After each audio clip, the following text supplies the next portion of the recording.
Alors évidemment, on a entendu ces termes revenir, génocide, nazisme. Les accusations, par exemple, de Poutine sur un génocide contre les Russes dans les territoires du Donbass, ça repose sur quoi? Justement, jusqu'à présent, la Russie n'a pas présenté les preuves vérifiables de ce génocide. Il y a eu un discours, il y a eu des vidéos dont on se pose la question si cela n'a pas été fabriqué par les services de renseignement russes, ce qui est une raison, l'origine est tout à fait plausible, hein, donc une fabrication pour ensuite avoir le prétexte d'intervenir en Ukraine. En effet, il y a l'utilisation de l'histoire des deux côtés.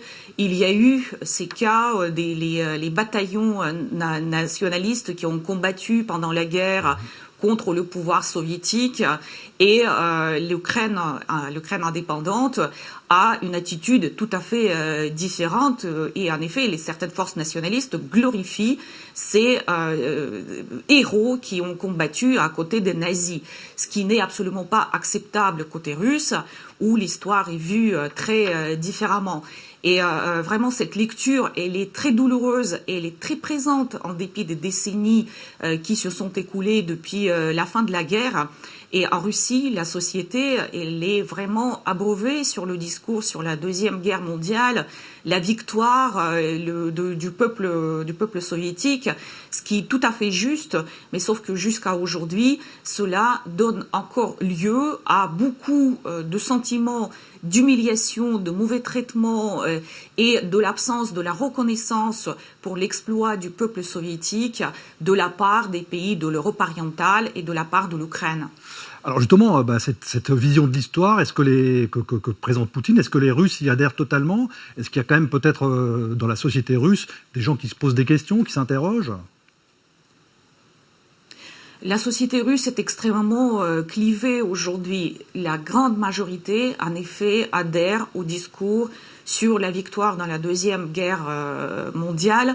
Ça, c'est un fait. Il y a aussi la propagande qui est vraiment massive et qui va dans ce sens, qui entretient ce sentiment d'injustice à l'égard de la Russie, à l'égard de l'URSS, même le pays libérateur du joug fasciste pour l'Europe orientale et centrale.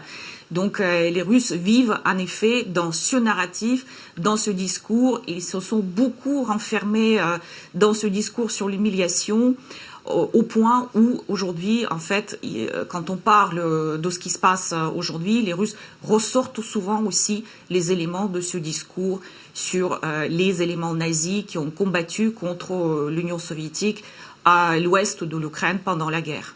Alors, une des mesures les plus controversées qu'avait pris le gouvernement ukrainien de Poroshenko, c'était l'abrogation du russe comme langue régionale. Alors, est-ce que c'était une erreur? Je pense que c'était une erreur et en fait c'est quelque chose qui a déclenché, qui a poussé la Russie à réagir.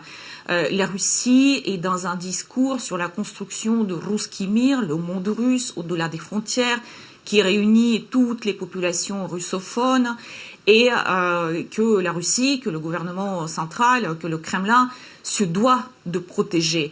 Et donc c'est à ce titre-là aussi que la Russie intervient pour protéger les russophones à l'étranger.